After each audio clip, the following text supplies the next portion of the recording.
మీరు తాత ముత్తాత ఇంటికి పోయిన 70 ఏళ్ళు అని అడుగు.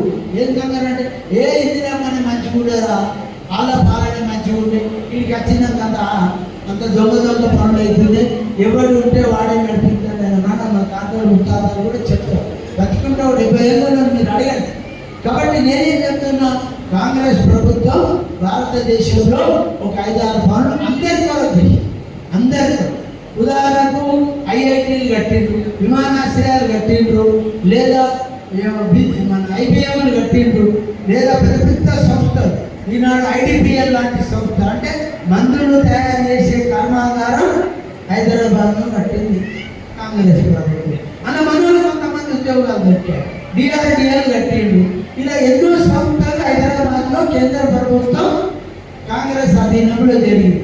ఈ 10 ఏళ్ళ బీజేపీ వచ్చినాక ఈ రాష్ట్రంలో కానీ ఈ దేశంలో కానీ ఫలానా సంస్థలు ప్రభుత్వ పరంగా పెట్టి ఉద్యోగాలు దొరికేటట్టు చేసింది ఏదన్నా ఉన్నదాన్ని ఒకసారి ఆలోచించమని కోరుతాం. సోదరులారా, ఇది ఈ ప్రభుత్వం ఆ ప్రభుత్వం ఉన్న తేడా. ఇక దళితులుగా మనంగా చాలా మంది గ్రామాల్లో వచ్చి మనం రకరకాలుగా ప్రలోభ పెట్టి మరి ఆలోచన చేసి మరి ఇంకోటి నేను చెప్పినట్టే మేము ఇట్లే అట్లే అంట. ఇప్పుడున్న పరిస్థితుల్లో అమ్మా మనం రాజ్యాంగాన్ని కాపాడుకోవాలి. రాజ్యాంగం ద్వారానే మనకి కూర్చుంటాయి. మన తాతలు ఉన్నారు, ఎడ కూర్చున్నారు, కింద కూర్చున్నారు, చెప్పులు లేక నడిచేది, దోతులు లేక ఉన్నారు. అన్ని ఉంటే ఏమంటారు, లాగు లేదు, లాగు ఉంటే జ్యోతి లేదు.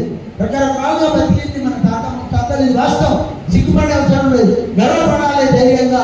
రాజ్యాంగం ద్వారా మనం ఇవన్నీ సాధించామని దానికి దళితులు ధైర్యంగా ముందుకు నడవాల్సిన అవసరం లేదు. కాబట్టి మనం రాజ్యాంగం ఇచ్చిన హక్కులను ఎవడో కాలరాస్తా అంటే భయపడవలసిన అవసరం లేదు. మనమందరం ముక్తకంఠంగా ఇలా హుజురాబాద్లో మొదలైంది, భారతదేశం అంతా నడుస్తుంది. ఇది అగ్గిజ్వాల అయ్యే అవకాశం ఈ దేశంలో ఉంది. రాజ్యాంగాన్ని ముట్టుకుంటే దళితులు ఊరుకోరు, ఎవరినైనా ఎదిరిస్తారు. బాబాసాహెబ్ వారసులుగా ఎవరికి భయపడవలసిన అవసరం లేదు.